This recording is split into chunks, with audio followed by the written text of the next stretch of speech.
Okay. Hey, we're live. Hit it, buddy. All right. Technical issues on this one today. Ah, there. We can make this happen. Yeah, man. I think. we can make this happen. You started, so why don't you tell everybody what we're doing and where we are? This is after hours real estate. I'm a mortgage lender, and I work for CMG Home Loans. My name's Steve Babcock. This is Chris Pesek. He works for the Dripping Springs home team and is one of the best realtors around. Brother, I am the Dripping Springs home team. Well, okay, that's true. He is the Dripping Springs home team. But we just get together and talk like we would over some beers, and you get to be a fly on the wall and hear about the industry. And if you'd like, you can be rude enough to butt in and say, talk about this, which actually we like. Please butt in. Yeah. Especially considering that we all know that I'm not a tech guru at this point, because I can never pull this off when I'm in the car.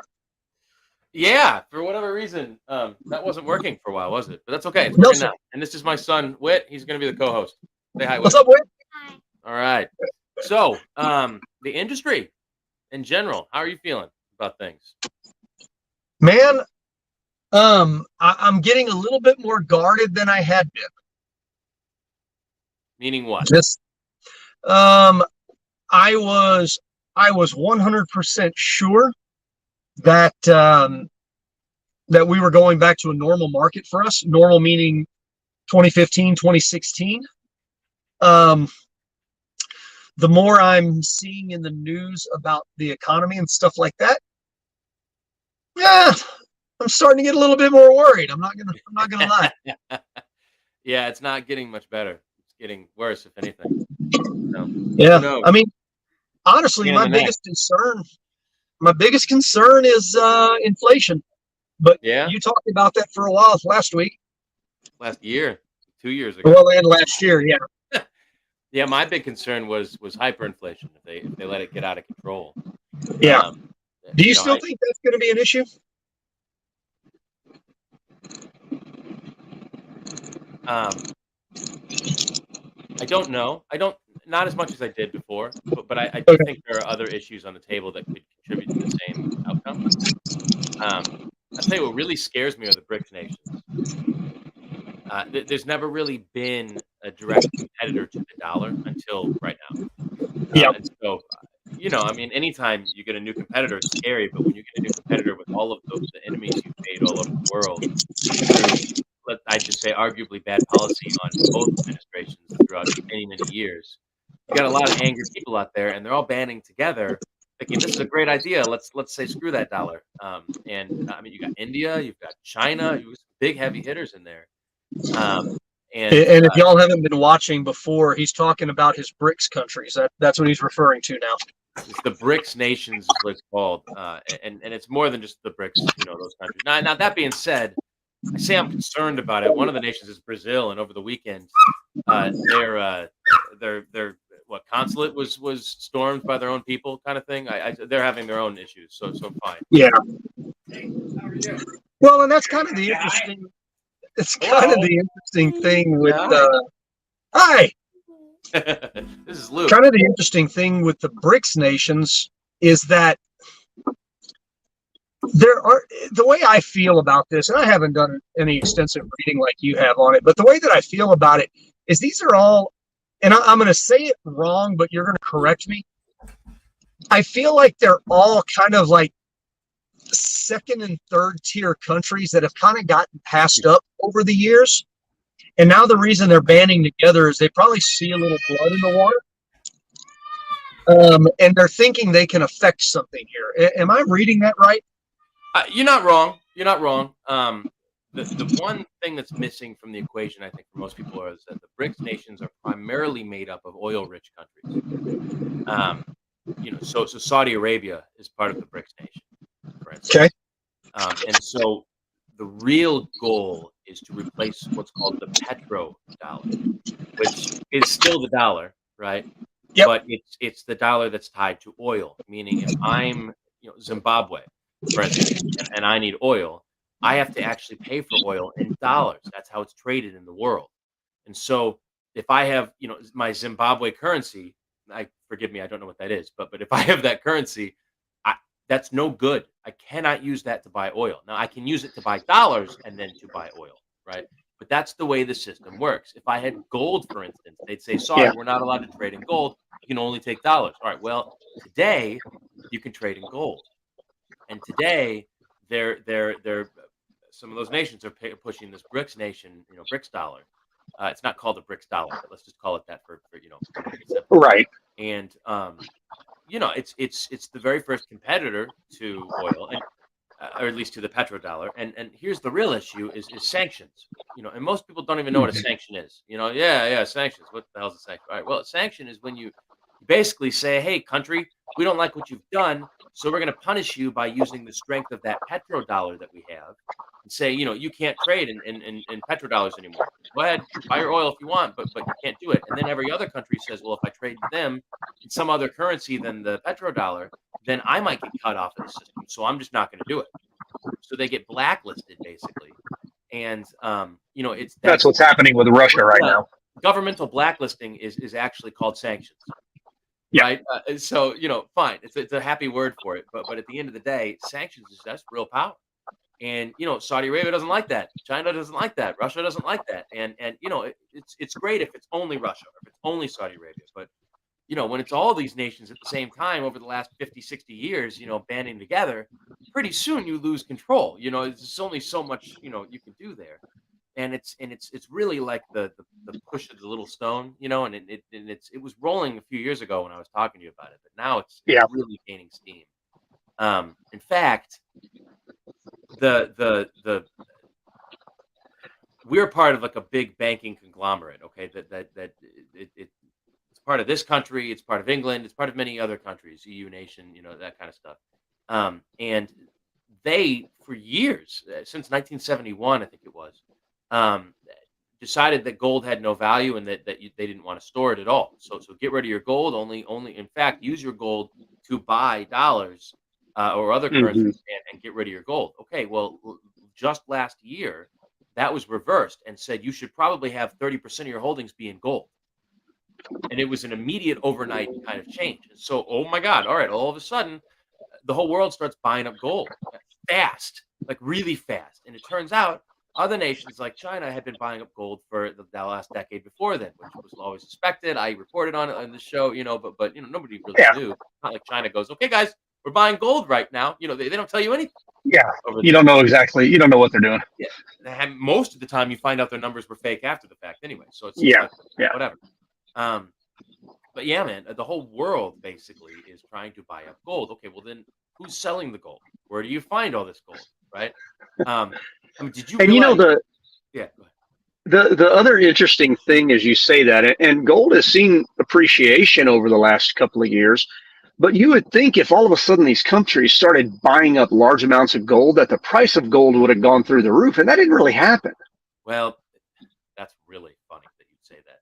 So, gold and silver specifically are two of those commodities out there that are not. They're regulated in such a way. Basically, they're manipulated. Let's put it this way. Yep. You're not seeing the fair value of gold right now. There might be a reason I brought that up to you because I wanted you to talk to me.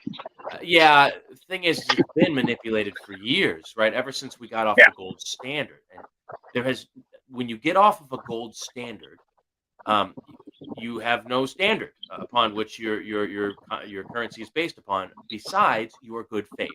Okay, well, dollars are good because the U.S. is good. Okay, well, if that perception changes, your dollars immediately become no good because they're not tied to anything. The U.S. can suck all it wants. If it's tied to gold, still it's tied to gold. We can exchange those dollars for gold, and even if we have stupid people in power, you can still do that. Well, now if you have stupid people in power, eventually there is no gold left, so it can lose its value, right?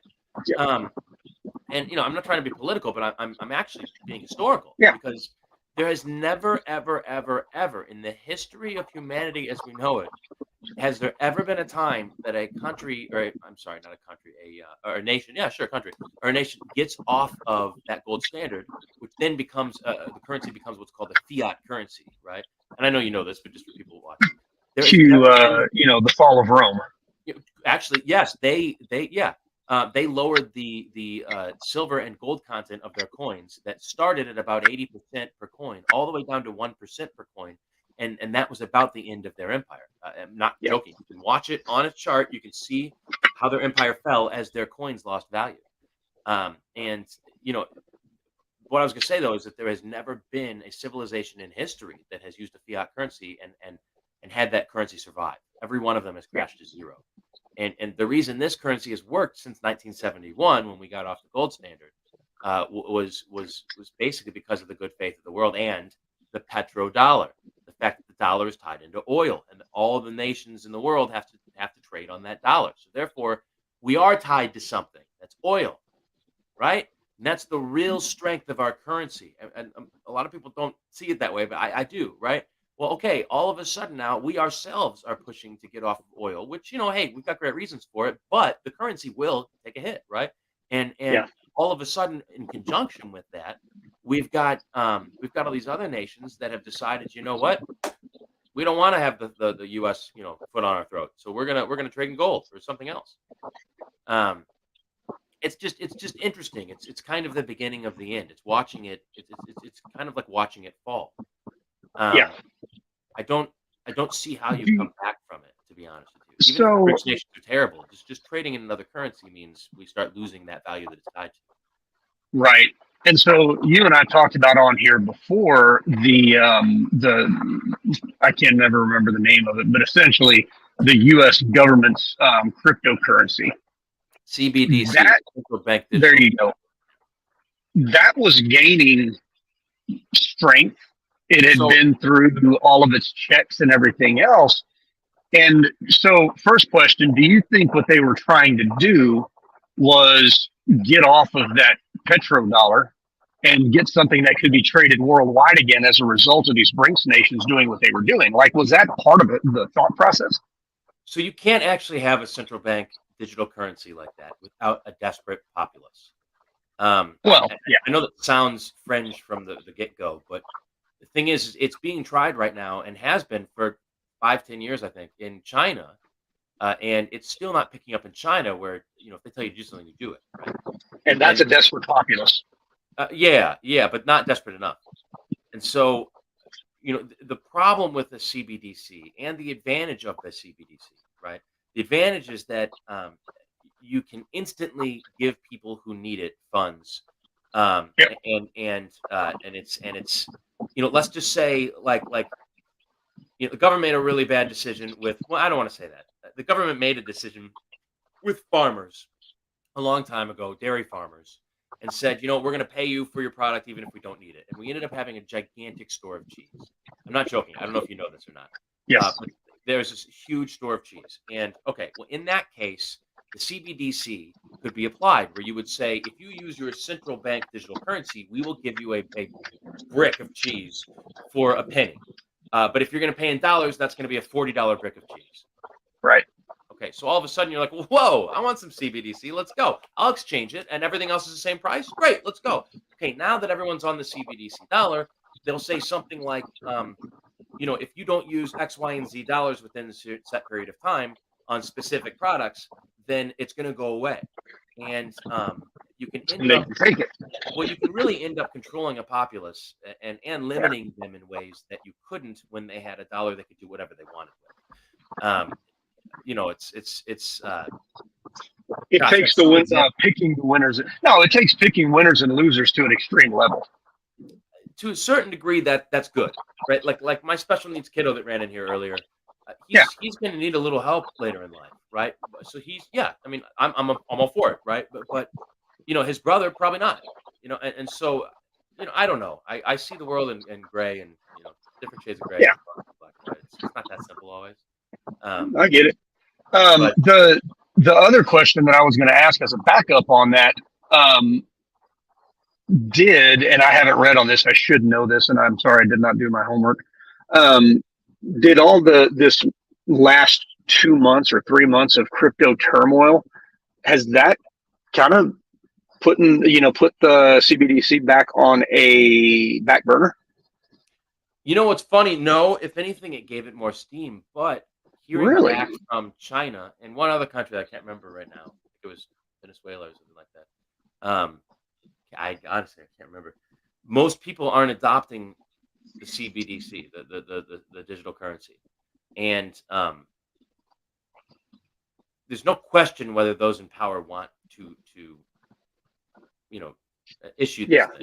There's Yep. no question, right? Anybody in power would want to you do this thing. Um, As long as you can stay in power, it's a great thing. Right. The question is, will it even go anywhere? And so Yeah. recently, there's been a lot less, I would say, governmental push to push it through, where there's a lot before. But I think the attitude was, if China's going to fail with this, how are we going to push it through? And so I don't know. I have not read a lot of talk since the beta program started. Because right after the beta program started, they got the info from overseas. So it was like, if China's saying it's going bad, it's probably even going worse. Yeah. Yeah. Seriously. I mean, yeah. Who COVID. knows? I don't know. I think you have to have a lot of pain before you can introduce something like that and have people say, you know what, fine, I'll throw them with the devil. Fine, just feed me. Gotcha. Well, let's shift gears a little bit. You asked me what I was seeing in the market from the lending side. What are you seeing? Well, things are slow, right? Things are quite slow. I'm seeing a lot of people, but the people I'm seeing are not the high worth individuals. So there's no $1 million people coming my way. Those kinds of loans, I haven't seen those in a while. Certainly there's Luxury. yeah, they're out there, but not like they were last year. Yeah. Speaking of which, I'm no longer on that team. We parted ways this morning, actually. I Yes. know you and I discussed it, but it's kind of funny. We both felt exactly the same way. I was doing the job, but the market was so dead. It felt wrong being paid for something that where it's like, I can get you these appointments, but they don't have business either. And so it was, anyways, very interesting how the market looks right now. It's a scary time out there, to be sure, for a lot of people. Now, I do think this January, a lot of your competition is gone, whether you know it or not. Oh yeah. Right, because you've got to renew your license in January, and if you don't do that, you can't practice. I think a lot of people saw this slowdown in about the middle of last year and thought, you know what, maybe it's time to move on. Yep. I mean, do you know anyone personally that's moved on? No, I don't. I know I'm seeing some shuffling of, going to different brokerages and stuff, but that's what it always is. The grass is always greener on the other side of the fence type thing, and this brokerage is going to give me better leads and blah blah blah blah blah, whatever. So I'm seeing probably more of that than I normally do, but that's just anecdotal. I don't know that that's a real thing. I don't know. It sure looks like it's going to get a lot worse before it gets better, but it doesn't feel that way to me. Yeah, I mean, and I talked about this before, and I was talking to another buddy of mine a little while ago, and the inventory is way down, and I've talked, it's supply and demand, and I've talked on here. That's one of the reasons I think our prices are going to stay afloat, is because of the lack of inventory.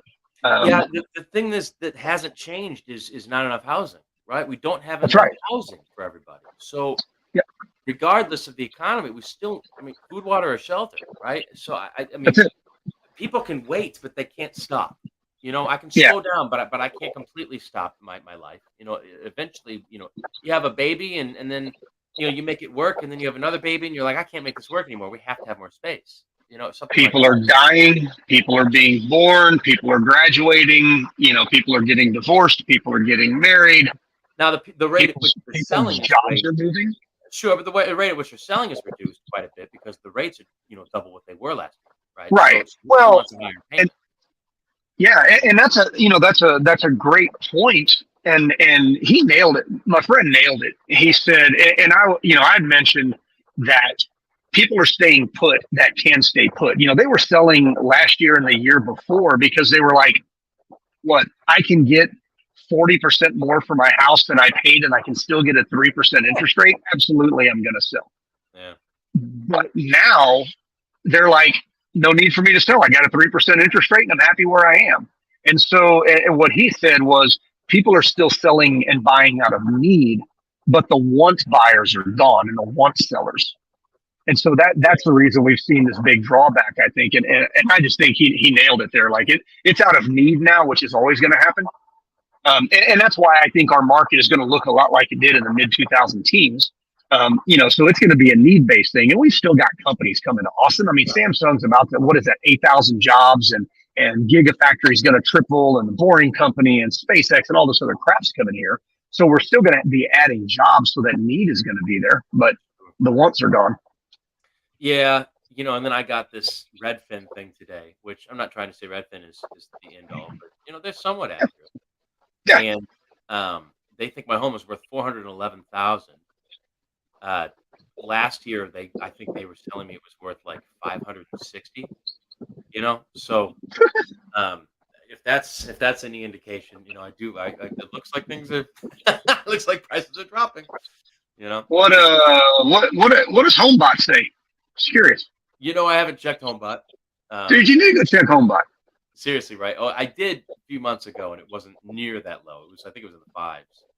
But yeah, it's if y'all don't know, guys watching, if you want something to track the value of your house, I can run a market analysis, give you a pretty good number right now. And then Steve and I work with this thing called HomeBot, and it actually tracks sold comps.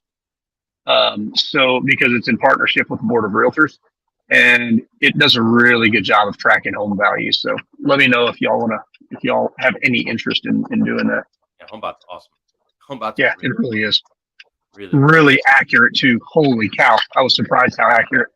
Yeah, and that's the other thing though, is that uses the Black Knight data.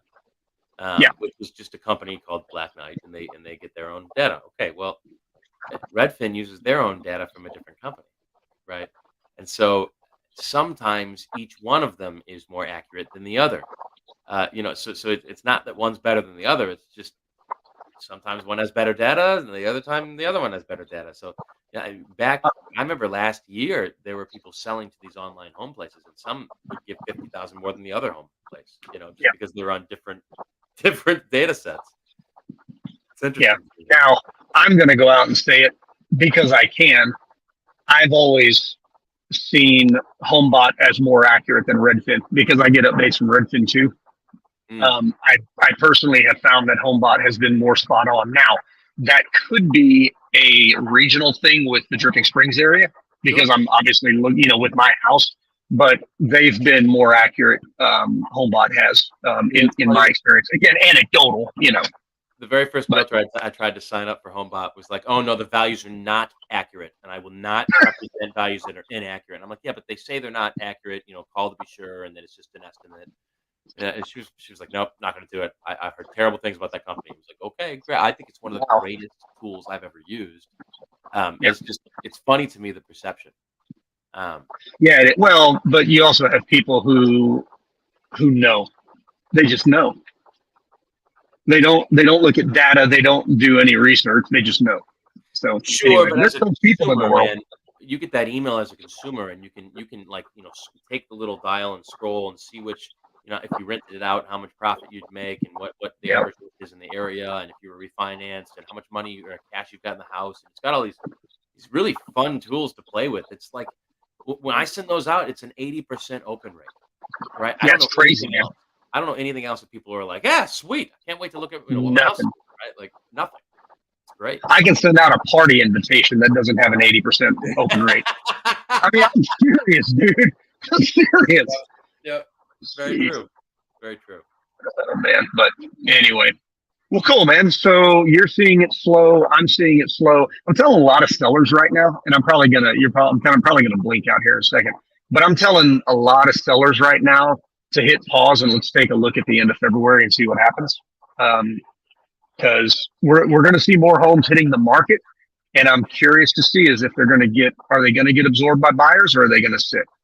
Yeah, I think if you're a buyer and you're not going to buy in the next 45 days, you will miss out. Now, I think, nobody can really say that for sure. So take what I just said with a grain of salt. Nobody knows. I knew I'd be on E-Trade Yeah. today, but I really do think that, I mean, the busy season is right around March, right? So I really do think that if you wait much longer, you're going to miss out on a deal. If I'm Okay, if I'm now I want you to qualify that. What'd you say?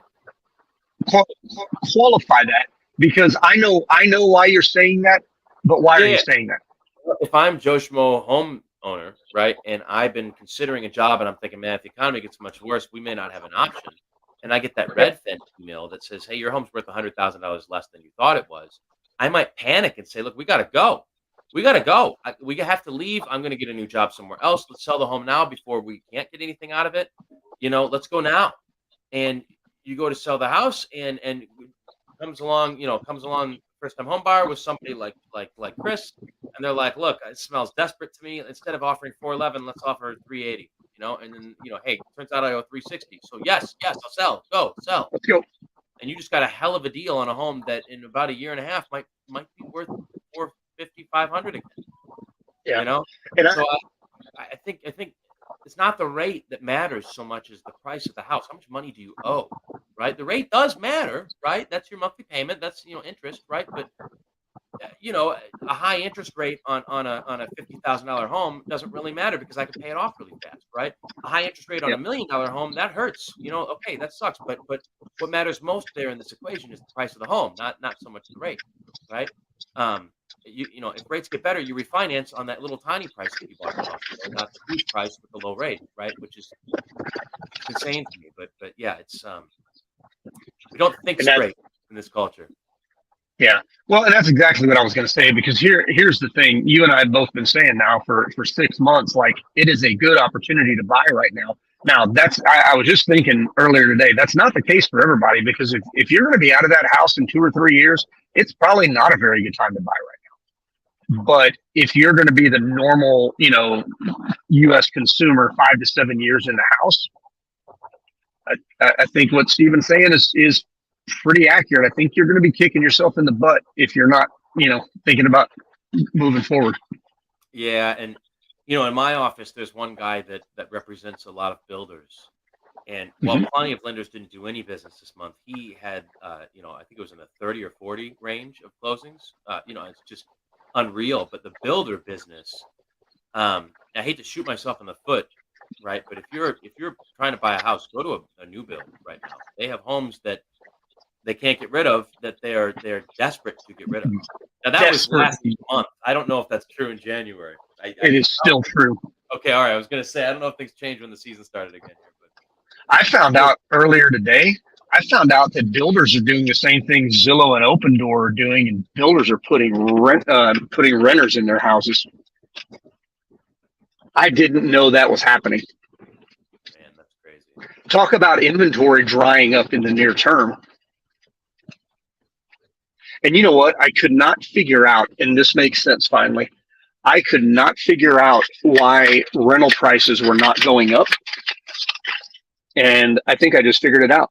Yeah, because if builders are setting the price on rentals because they're just trying to get some money coming in, there you go. That could be happening. I haven't researched that. I don't have any data on it, but it just kind of makes sense. Interesting. What's Kevin saying? Hey, Kevin, what's up, man? Homes are sitting here in Abilene. Some builders. Yeah. And that's what I've been saying. The builders, if they're dried in, builders are pulling crews off of them and letting them sit unless they have a contract on them. They're just letting them sit. So, yep. Interesting times. Interesting times, man. All right. Anyway. Stop it there. All right, man. Let's stop it there. And next, I didn't even ask you if you were drinking, but next Monday I'll have to have a little bit of beverage. But not good to drink and drive. I think is the common. I'm happy with you doing an after hours. We'll say that's fine. That's fine. Stay alive. Yeah. I'm just pulling up into the house, so it is definitely. And my dog is in my face now. So pulling up to the house, let's kill it here. And man, we'll talk next It'll be Monday. better Guys, we do this. It'll be better next Monday. Guys, we're doing this every Monday. Typically, we're drinking beer. But if you've got any questions, yeah, and you see my buddy Michael. Yeah, what kind of beer are you drinking? Good call, buddy. Good call. Guys, y'all have a great week. Enjoy this amazing weather. We'll see y'all. See you next week.